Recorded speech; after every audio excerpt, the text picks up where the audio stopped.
खुलुमबाय बियो बड'लेण्ड इंखं टेलिभिजन दिनैनि रादाबखौ फरायदों आं रिंकु बसुमतारिया दिनैनि गाहाय रादाबफोराव दं प्रमद बर'आ बिटिसिनि गाहाय मावफुंगिरि महरै समायखिरा लाबाय बिटिसिनि गोदान सोरखारा बड'फानि लिभ एन्ड लेट लिभ मोन्थोरखौ मानिनानै सोलिगोन बुंदों प्रमद बर' गिबि सानावनो प्रमद बर'नि सालाया रिमोनदों दानथामनि उन बिटिआरआव रायजोफोरनि आदालत जागोन बुंदों प्रमद बर' एमएलए पबिन्द्र डेकाया एजिपि नागारबाय आरोबाव संग्रा गेसनि बेसेन बांदों दानिया आबुं रादाब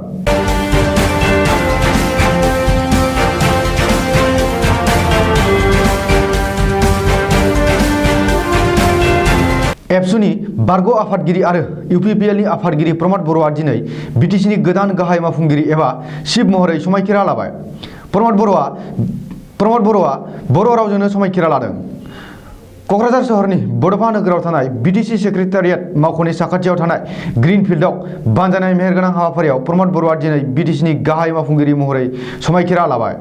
रायजो बेंगिरिनि जानानै आसामनि चिफ सेक्रेटारि जिष्णु बराया प्रमद बर'खौ समायखिरा लाहोदों ओरैहाय प्रमद बर'नि उनावनो बिटिसिनि लेङाइ गाहाय मावफुंगिरि एबा डिपुटि चिफ महरै समायखिरा लादों इउपिपिएल दोलोनिफ्रायनो गबिन्द बसुमतारिया असमिया रावजों समायखिरा लादों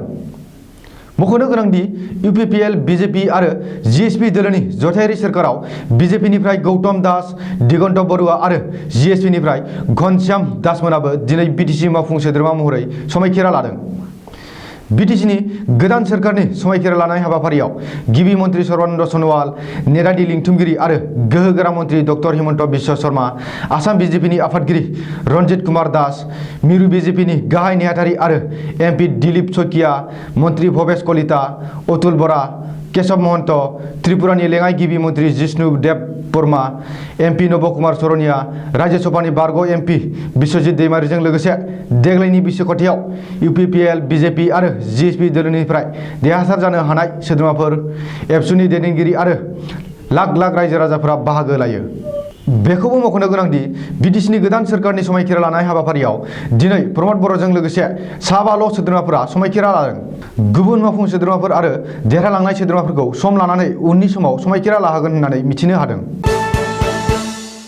इउपिपिएल बिजेपि आरो जिएसपिनि जथायारि बिटिसि सोरखारा बड'फानि मोन्थोर लिभ एन्ड लेट लिभखौ मानिनानै सोलिगोन बे बाथ्राखौ बुंदों बिटिसिनि गोदान गाहाय मावफुंगिरि प्रमद बर'आ दिनै बिटिसिनि गाहाय एबा चिफ महरै समायखिरा लाखांनायनि उनाव प्रमद बर'आ रायजो राजाफोरनि सिगाङाव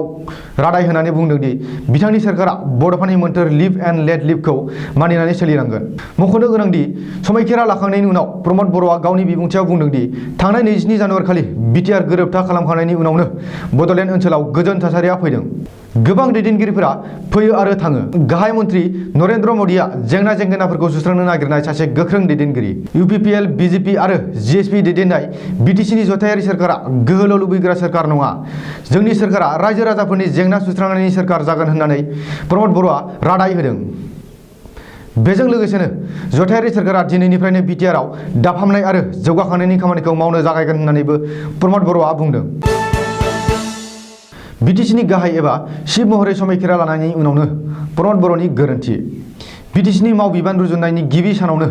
सालायरि मोनबाय प्रमद बर'हा मख'नो गोनांदि प्रमद बर'आ दिनै बिटिसिनि चिफ महरै समायखिरा लानायनि आरो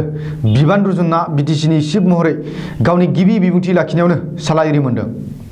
बिटिसिनि गोदान चिफ प्रमद बर'आ नेरानि लिंथुमगिरि आरो आसामनि गोहोगोरा मन्त्रि डक्टर हिमन्त बिश्व शर्माखौ आसामनि गिबि मन्त्रि खालामबाय आसामनि गिबि मन्त्रि सर्बानन्द सन'वालनि सोलाय डक्टर हिमन्त बिश्व शर्माखौ गिबि मन्त्रि होननानै मान होदों प्रमद बर'आ ओरैहाय गिबि सानावनो प्रमद बर'नि बेबायदि सालायरि मोननाया आसाम नाङैनो ससियेल मिडियायाव सावरायजानायखौ नुनो मोननाय जादों मोनफ्रोम दानथामनि उन बिटिआर ओनसोलाव रायजोफोरनि आदालत बानजायनाय जागोन बिटिसिनि मोनफ्रोमबो बियाबावनो रायजोफोरनि आदालतखौ बानजायगोन बिटिसिनि गोदान गाहाय मावफुंगिरि एबा चिफ महरै समायखिरा लानायनि सानसे सिगां प्रमद बर'आ खौरांगिरिफोरनि सिगाङाव बे बाथ्राखौ बुंदों बिटिसिनि गोदान गाहाय मावफुंगिरि प्रमद बर'आ फोरमायनाय बायदिब्ला रायजोफोरनि बे आदालतआव गावबा गाव बियाबनि एमसिएलए मोना थानांगोन आरो रायजो राजाफोरा गावबा गावनि जेंना जेंगोनाफोरखौ फोरमायनो आरो सावरायनो हागोन बबेखानि बिटिआर हालामनि गासैबो थाखोनि रायजो राजाफोरनि जेंना जेंनाफोरखौ सुस्रांनायनि थांखियै रायजोफोरनि आदालतखौ बानजायनो थांखि लादों आरो थांनाय 17 बोसोराव गाज्रि आरो गेना खान्थिजों बिटिसि खुंथायखौ सालायनो आरो गासैबो हारि हारिसानि गेजेराव खौसेथि गोरोबलायनाय आरो समान जौगानाय लाबोनो नाजागोन होननानैबो प्रमद बर'आ बुंदों। पाटासारकुसिनि एमएलए पबिन्द्र डेकाया असम गण परिषद सुंद'यै एजिपि नागारबाय। एजिपिनि गायसनगिरि दैदेनगिरि आरो पाटासारकुसि बियाबनि गागि एमएलए पबिन्द्र डेकाया दिनै मोनसे खौरांगिरि मेल खुंनानै एजिपि नागारबाय होननानै फोसावदों। गोलाव समनिफ्रायनो दोलोनि गेजेराव इसिङारि एना एनि जालायनायनि उनाव आरो दोलोनि दैदेनगिरिफोरनि थांखियाव गोरोबनो हायैनि खुद्रिनानै एमएलए पबिन्द्र डेकाया दिनै असम गण परिषद नागारबाय।